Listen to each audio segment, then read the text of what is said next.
আপোনাক মোক সকলোকে অভিনয়ৰ জৰিয়তে মনোৰঞ্জন দি অহা আমাৰ সকলোৱে জনপ্ৰিয় অভিনেত্ৰী ভ্যান্তি মেধিৰ এটি খবৰে সকলোকে আনন্দিত কৰি তুলিছে। জনপ্ৰিয় অভিনেত্ৰীগৰাকীৰ খবৰটো বাৰু আপোনালোকে পাইছেনে? আপোনালোকক সবিশেষ জনাম আজি এই ভিডিঅ'টোৰ জৰিয়তে। গতিকে ভিডিঅ'টো অলপো স্কিপ নকৰাকৈ শেষলৈকে চাই থাকিব। নমস্কাৰ বন্ধু বান্ধৱীসকল, আপোনালোক সকলোকে স্বাগতম জনাইছোঁ মই প্ৰতীক্ষাই SP নিউজ আছামিজৰ অন্য এটি নতুন ভিডিঅ'লৈ আপোনালোকৰ বাবে লৈ আহিছোঁ পুনৰ এটি নতুন ভিডিঅ'টো সকলোৱে আদৰি ল'ব বুলি আশা কৰিলোঁ। আহক আজি ভিডিঅ'টোৰ পৰৱৰ্তী অংশলৈ আগবাঢ়োঁ।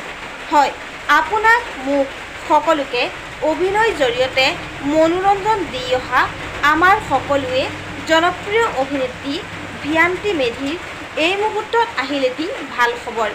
জনপ্ৰিয় অভিনেত্ৰীগৰাকীয়ে এই ভাল খবৰটো তেওঁ নিজেই সামাজিক মাধ্যম যোগেদি শ্বেয়াৰ কৰিছে।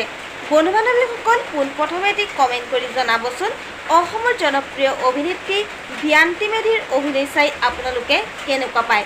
হয়, জনপ্ৰিয় অভিনেত্ৰীগৰাকীয়ে সকলোৰে পৰা আশীৰ্বাদ বিচাৰিছে। আপোনালোকে এটি কমেণ্ট কৰি জনাব জনপ্ৰিয় অভিনেত্ৰীগৰাকী অভিনয় চাবলৈ আপোনালোকে আগ্ৰহীনে। হয়, জনপ্ৰিয় অভিনেত্ৰী ভ্যান্তি মেধিৰ ভাল খবৰটো হৈছে যে তেখেতৰ দ্বাৰা অভিনীত আজি অৰ্থাৎ 1 জুলাই আজিৰ দিনটোতেই এখন অসমীয়া ধাৰাবাহিক আহি আছে ৰেঙনি চেনেলত। ধাৰাবাহিকখনৰ নাম হৈছে ৰাসলীলা।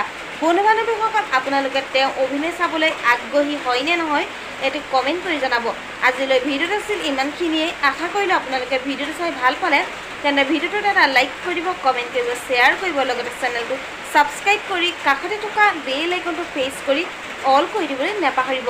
ধন্যবাদ।